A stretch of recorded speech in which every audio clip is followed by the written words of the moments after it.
नमस्कार. आपण ऐकताय आणि पाहताय आपल्यांना हे यूट्यूब चॅनल.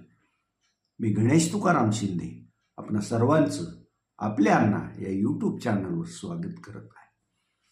आता प्रचाराला तसं अर्थानं आजपासून 3 दिवस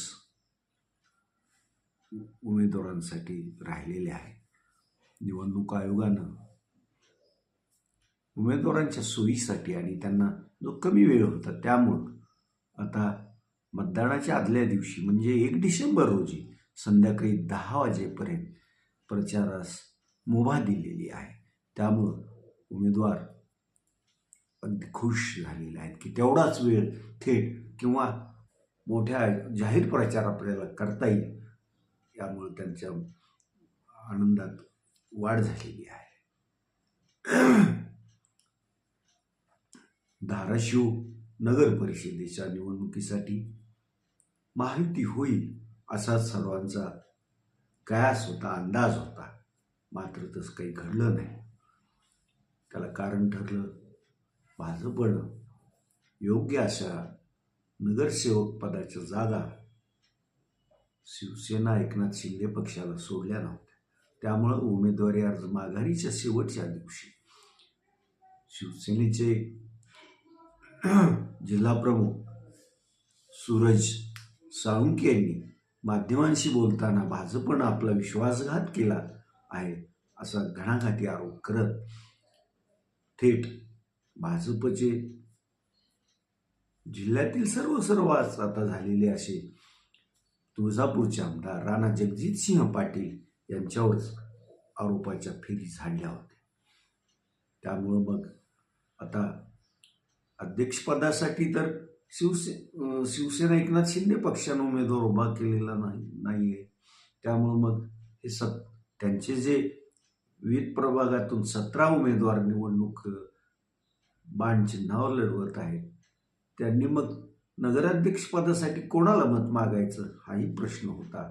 आणि मग त्या संदर्भात भाजपचे राणा जगजितसिंह पाटील स्थानिक नेत्यांना नव्हे तर थेट पालकमंत्री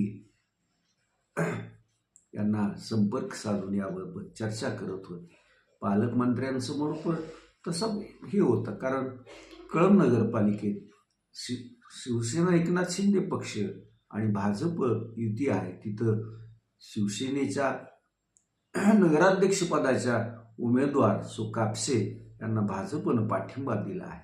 मग तिथं त्या ह्याच्यात काही भाजपनं दुसरी खेळी खेळू नये म्हणून काल नाईलाज असतो धाराशिव शहरातील राष्ट्रमाता जिजाऊ चौकात जी शिवसेना एकनाथ शिंदे पक्षाची जाहीर सभा झाली, त्या जाहीर सभेत जिल्ह्याचे पालकमंत्री प्रताप सरनाईक यांनी आमचा पक्ष नगराध्यक्षपदासाठी भाजपला पाठिंबा देत असल्याचं जाहीरपणे सांगून टाकलं.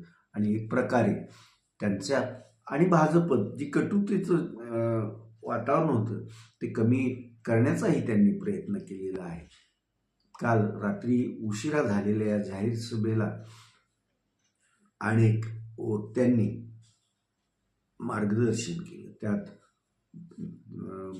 शिवसेना एकनाथ शिंदे पक्षाचे सहसंपर्क प्रमुख अनिल खोसरे, श्रीमती नांदगावकर, सुधीरांना पाटील आदी मंडळींनी या सभेत आपण आणि आपला पक्ष धाराशिव नगरासाठी काय करणार आहोत याचं मतदारांना त्यांनी स्पष्टपणे सांगितलं.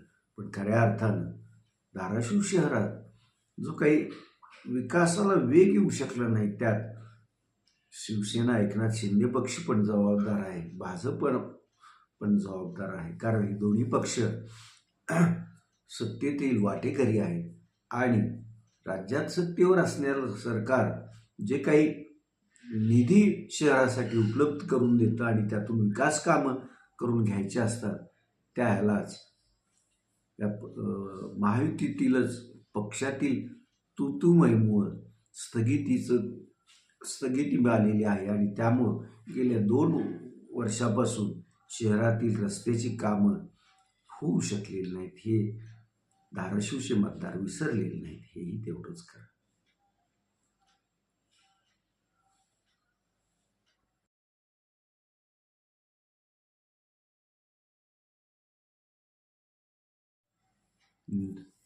नगर परिषद निवडणूक ऐन भरात आलेली आहे आणि मग इतर वेळी पत्रकारांचा त्यांचा पिच्छा हे करत आमचा अमुक निवेदन छापा, आमचा अमुक प्रसिद्धीपत्रक छापा आम्ही एकमेकांना वर आरोप प्रत्यारोपाचं बद्दल आमच्या बाजूनं थोडं झुका असं म्हणणारी राजकीय मंडळी असतात. परंतु ज्यावेळेस पत्रकार बांधतो निवडणुकीला उभ्या असणाऱ्या उमेदवारांना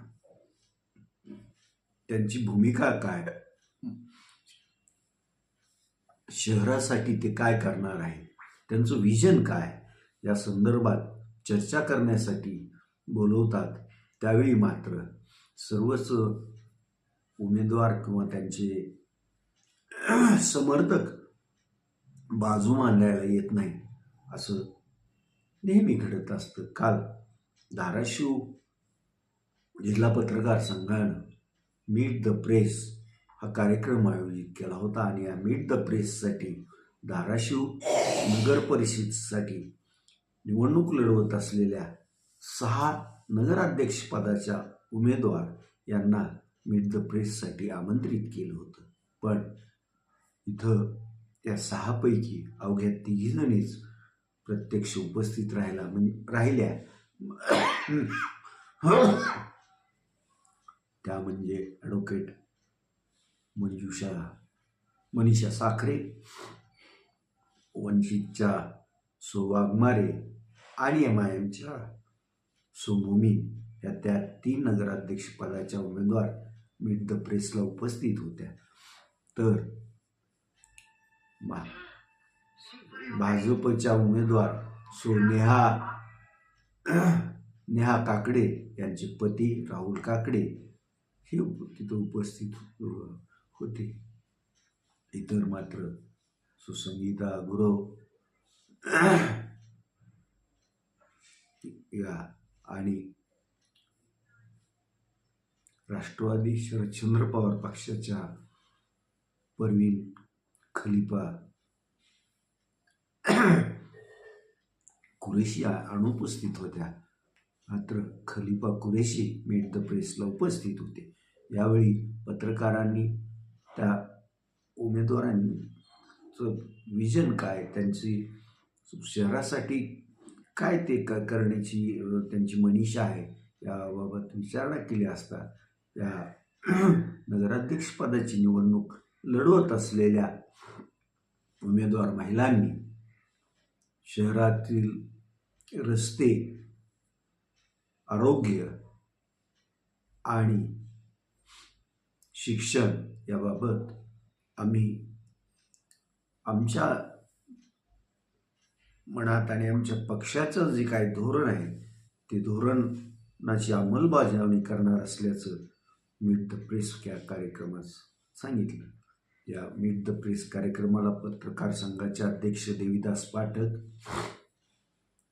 रवींद्र केसकर आणि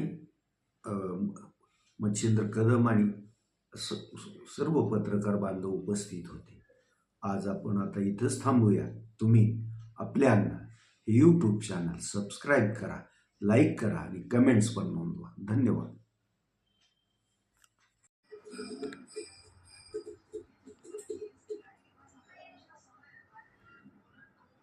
तुमच्या धनाला सुरक्षित आणि योग्य ठिकाणी ठेवायचं असेल तर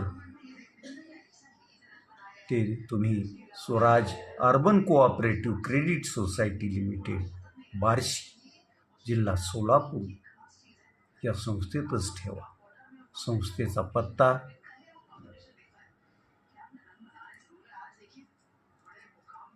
मंगळवार पेठ, टेकडी रोड, बार्शी, जिल्हा सोलापूर.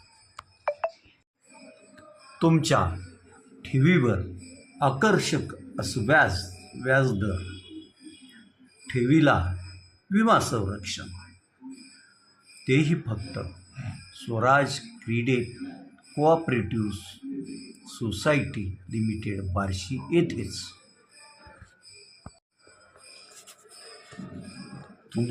तुमच्या गरजांसाठी वेळेवर आणि तातडीनं कर्ज, मग ते घरासाठी असो, व्यवसायाला कॅश क्रेडिट असो, व्यवसाय वाढीसाठी असो किंवा मग वाहन खरेदीसाठी, एकमेव पर्याय स्वराज